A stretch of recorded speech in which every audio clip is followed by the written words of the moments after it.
We're continuing our devotional discussions with Dr. Walt Larimore. We were talking the last 2 days about the physical health, and I want us to move into the mental and emotional realm of health and how that affects our lives, and how we can become better people, more Christ-like. We can become more productive through having and developing mental and emotional health.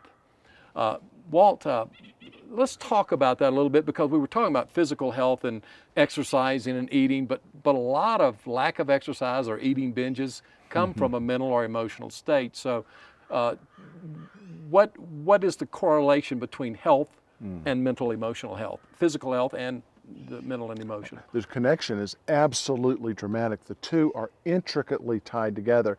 And as we've done surveys over the last 10 years of looking at the 10 essentials of highly healthy people, we found 3 areas of emotional health that are potentially problematic: sadness, anger, gratitude. In sadness, think of the acrostic SAD: stress, anxiety, and depression.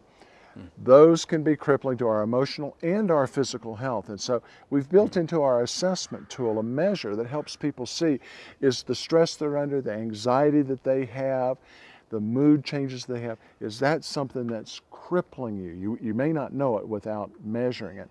When it comes to the area of gratitude, so many of us aren't grateful for what blessings we have. Sammy did a wonderful study up at Michigan. They broke volunteers into 3 groups. One group, they said, at the end of the day, just write down 5 things that you're angry about, that irritated you, that aggravated you, and then spend 3 minutes thinking about it. They called that group the grumbling group.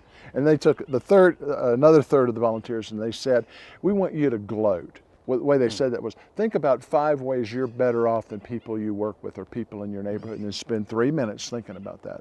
That was the gloating group. And the last group, they said, at the end of the day, just write down 5 things that blessed you, 5 things you're grateful for, and spend 3 minutes thinking about that. They followed those people over 3 years.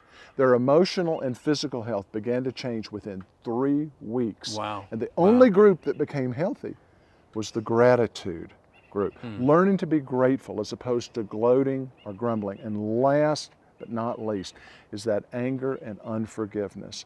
Those of us who choose to carry the burden of anger, of unforgiveness for stuff that's been done wrong to us, even things unjustly done wrong, if we do not learn how to let that go, how to forgive it, it will cripple us not only emotionally but physically for life. I know that ties so closely. Of course, the core of the gospel is in the forgiveness that Christ brings.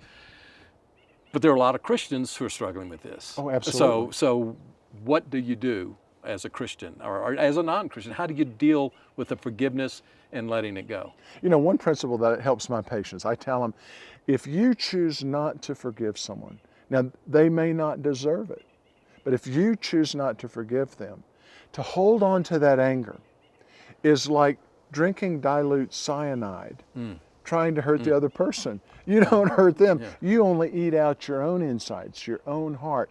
The divine design is, as we begin to forgive, God begins the process of healing us.